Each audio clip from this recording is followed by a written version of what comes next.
የዛሬው ርዕስ ቆም ብለን ሕይወታችንን አቅጣጫ እንድንመረምር የሚያደርግ ነው። ጊዜው በጣም ፈጥኗል። ዓለም በቴክኖሎጂና በስልጣኔ ወደፊት እየገሰገሰች ነው። ግን እኛስ እንደ ሰው እያደግን ነው ወይስ ወደ ኋላ እየተመለስን? ዛሬ የምንኖርበት በዚህ እንግዳና ግራ አጋቢ ዓለም ውስጥ ያሉትን 11 የዘመናችንን እውነታዎች አብረን እንቃኛለን። ጤና ይስጥልኝ። አንድ ቁጥር ላይ ያስቀመጥኩት ሰው በዝቷል፣ ሰብአዊነት ግን ጠፍቷል። በምንኖርበት በዚህ ዘመን ዙሪያችን በብዙ ሰዎች ተከቧል። መንገዱ፣ ካፌው፣ ስቴዲየሙ በሰው የተሞላ ነው። ነገር ግን ከነዚህ ሁሉ ሰዎች መሃል ሰብአዊነትን ማግኘት ብርቅ ሆነዋል። ለምሳሌ መንገድ ላይ አደጋ የደረሰበትን ወይም የወደቀን ሰው ከመርዳት ይልቅ ቀድመን ስልካችንን አውጥተን ቪዲዮ መቅረጽ እንመርጣለን። የሰው ልጅ መከራ ለሶሻል ሚዲያ መነጋገሪያና ላይክ ማግኛ ሆኗል። ሁለተኛ፣ ሀብታሞች ከልጅ ይልቅ መኝታ ክፍላቸው ይበዛል። በተቃራኒው ደግሞ ድሆች ደግሞ ከመኝታ ክፍል ይልቅ ልጆቻቸው ይበዛሉ። እውነታው የኑሮ ልዩነትን የሚያሳይ ነው። ዛሬ ላይ ትላልቅ ቪላዎችና ዘመናዊ ቤቶች ተገንብተዋል። ነገር ግን በእነዚህ ትላልቅ ቤቶች ውስጥ የሚኖሩት ጥቂት ሰዎች ናቸው። ሀብታሞች ከልጆቻቸው ብዛት ይልቅ ባዶ ክፍሎቻቸው ይበዛሉ። በአንጻሩ ደግሞ አንድ ጠባብ የጭቃ ቤት ውስጥ ከአቅም በላይ የሆኑ ብዙ ልጆች ተፋፍገው እና ተቃቅፈው በፍቅር የሚያድጉበትን አስገራሚ ተቃርኖ እናያለን። ሶስተኛ፣ ስማርት ስልኮች ያራቁትን አቀረቡ፣ የቀረቡትን ደግሞ አራቁ። ቴክኖሎጂ ዓለምን አንድ መንደር አድርጓታል እንላለን። በአሜሪካ ወይም በአውሮፓ ካለ ዘመዳችን ጋር በቪዲዮ መነጋገር እንችላለን። ነገር ግን ከጎናችን ካለው አባታችን ወይም ከእናታችን ከትዳር ጓደኛችን ጋር ሊሆንም ይችላል። ያለንን ጊዜ ግን ነጥቆናል። ቤተሰብ ራት ለመብላት ጠረጴዛ ዙሪያ ተቀምጦ ሁሉም በየራሱ ስልክ አቀርቅሮ በጸጥታ ሲበላ ማየት የዘመናችን የተለመደ ትዕይንት ሆኗል። ከመጽሐፍ ገጽ ይልቅ የኢንተርኔት ገጾችን እንመርጣለን። ንባብና ዕውቀት ፍለጋ ተቀይሯል። የሰው ልጅ ስክሪን ላይ ፊቱን ከተከለ ዓመታት ተቆጥረዋል። ጠቃሚ ዕውቀት ከሚገኝበት አንድ ገጽ መጽሐፍ ለማንበብ ጊዜና ትዕግስት የለንም። ነገር ግን በፌስቡክ፣ ቲክቶክ እና ኢንስታግራም ላይ ማለቂያ የሌላቸውን ገጾች ስክሮል እያደረግን ሰዓታትን እናጠፋለን። አእምሯችን በመረጃ ተጥለቅልቋል፣ ግን በጥበብ አልዳበረም። 5 አንድ እናት 10 ልጆች ታሳድጋለች። 10 ልጆች ግን አንዲት እናትን መጦር አቅቷቸዋል። እውነት እጅግ ልብ የሚነካ ነው። አንዲት እናት በድህነትም ሆነ በችግር እንቅልፋታ ራሷ ሳትበላ አብልታ 10 ልጆችን አሳድጋ ለቁም ነገር ታበቃለች። ነገር ግን እነዚህ 10 ልጆች አድገው ራሳቸውን ችለው እና ሀብት አፍርተው ያችን ምስኪን እናት ተባብረው መንከባከብ ሲያቀታቸው እናያለን። የኔ ተራ አይደለም፣ የአንቺ ተራ ነው እየተባባሉ እናትን መጦር እንደ ከባድ ሸክም ሲቆጠር ማየት በእውነትም ያሳዝናል። 6 ሀብታም የበላውን ምግብ ለማንሸራሸር ወዲያ ወዲህ ይላል። ድሃው የሚበላውን ምግብ ፍለጋ ይንከራተታል። የዘመናችንን ፍትህ አልባነት ተመልከቱ። አንደኛው ክፍል የተትረፈረፈ ምግብ በልቶ በውርጩን ለማጥፋትና የበላውን ለማንሸራሸር ማይልስ ያህል ሮጦ ላብ ያፈሳል።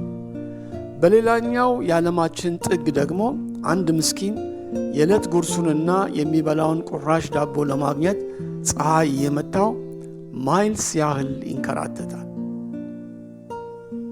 7 ራቁትነት እንደ ሥራ ሲቆጠር ሌላው ገላውን የሚሸፍነው ያጣል። እሴቶቻችን ተገለባብጠዋል። ዛሬ ላይ በሶሻል ሚዲያ እና በተለያዩ መድረኮች ገላቸውን አጋልጠውና ራቁታቸውን ሸጠው በሚሊዮን የሚቆጠር ገንዘብ የሚያገኙ ሰዎች አሉ።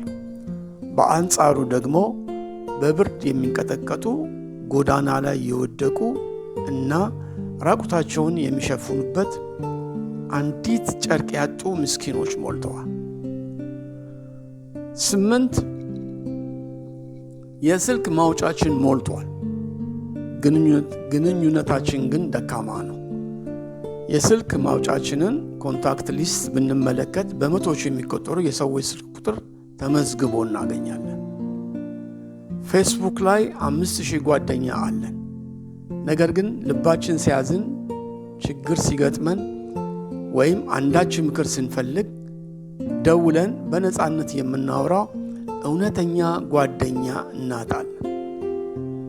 ብዙ ትውውቅ አለን፣ ግን ጥልቅ የሆነ ወዳጅነት የለንም። 9 ንብረታችን በዝቷል፣ ምስጋናችን ግን ቀንሷል። ካለፉት ዘመናት የተሻለ ምቾት አለን። ዘመናዊ መኪና፣ ቆንጆ ቤት፣ ፏ ያለ ልብስ አለን። ይሁን እንጂ ውስጣችን ባዶ ነው። በትንሽ ነገር ደስተኛ መሆንን ረሰናል። ብዙ ባገኘን ቁጥር የበለጠ እንመኛለን። ያገኘነውን ከማድነቅ ይልቅ ባጣነው ነገር ላይ ስለምናተኩር ምስጋናና እርካታ ከሕይወታችን ርቋል። 10 ኑሮን ማሸነፍ አውቀን መኖርን ግን ረሳን። ሁላችንም በሥራ ገበታ ላይ ነን። እንዴት ገንዘብ መስራት እንዳለብን፣ እንዴት ዲግሪ መያዝ እንዳለብን፣ እንዴት ከፍታ ላይ መድረስ እንዳለብን በሚገባ ተምረናል። ሕይወትን ለማሸነፍ በምናደርገው ሩጫ ግን ራሷ ሕይወትን መኖር ረስተናል። በሳቅ በጨዋታ በተፈጥሮ ውበት መደሰትና ለራሳችን ጊዜ መስጠትን ዘንግተናል። 11 የሁሉንም ነገር ዋጋ እናውቃለን። የነገሮቹን እሴት ግን አናውቅም። የመጨረሻው እውነታ ነው። ዘመኑ የንግድና የቁሳቁስ ሆኗል። የለበስነው ልብስ ስንት ብር እንደሚያወጣ፣ የያዝነው ስልክ ዋጋ ስንት እንደሆነ በሚገባ እናውቃለን። ነገር ግን የጤናን ዋጋ፣ የፍቅርን ዋጋ፣ የሰላምን እና የቤተሰብን እሴት ግን አንረዳ። በገንዘብ የማይገዙትን ውድ ነገሮች ርካሽ አድርገን በገንዘብ የሚገዙትን ርካሽ ነገሮች አግዝፈናቸዋል። እነዚህን 11 እውነታዎች ስንሰማ ሊከብዱን ይችላሉ፣ ግን የምንኖርበት ዓለም ትክክለኛ መስታወቶች ናቸው። ታዋቂው አሜሪካዊ ኮሜዲያንና ጸሐፊ ጆርጅ ካርሊን የዘመናችን ዘ ፓራዶክስ ኦፍ አወር ታይም በተሰኘው ጽሑፉ ላይ ይህንን ሐሳብ የሚያጠናክር ድንቅ ነገር ተናግሮ ነበረ። ረጃጅም ሕንፃዎችን ገነባን፣ ግን አጭር ትዕግስት ነው ያለን። ሰፋፊ መንገዶችን ሠራን፣ ግን ጠባብ አመለካከት ነው ያለን። ብዙ ገንዘብ እናወጣለን፣ ግን ጥቂት ደስታ ነው ያለን። ብዙ እንገዛለን፣ ግን በትንሹ እንደሰታለን። እስከ ጨረቃ ደርሰን ተመልሰናል፣ ግን መንገድ ተሻግረን አዲሱ ጎረቤታችንን ለመተዋወቅ እንሰንፋለን። የውጭውን ዓለም አሸንፈናል፣ ግን የውስጣችንን ዓለም ማሸነፍ አቅቶናል። በእርግጥ የምንኖረው እጅግ እንግዳ እና ግራ አጋቢ በሆነ ዓለም ውስጥ ነው። ቁስ በነገሰበት፣ ነገር ግን የሰው ልጅ ነፍስ በተራበችበት ዘመን ውስጥ ነን። ሆኖም ግን ተስፋ አልቆረጥንም። ለውጥ የሚጀምረው ከእያንዳንዳችን ነው። ዛሬ ከስልካችን ቀና ብለን ለጎንዮሻችን ፈገግ ብንል፣ ላለን ነገር ፈጣሪን ብናመሰግን እና ለሰው ልጅ ካለን ንብረት በላይ ክብር ብንሰጥ ይህን እንግዳ ዓለም ወደ ተሻለ ስፍራ መቀየር እንችላለን።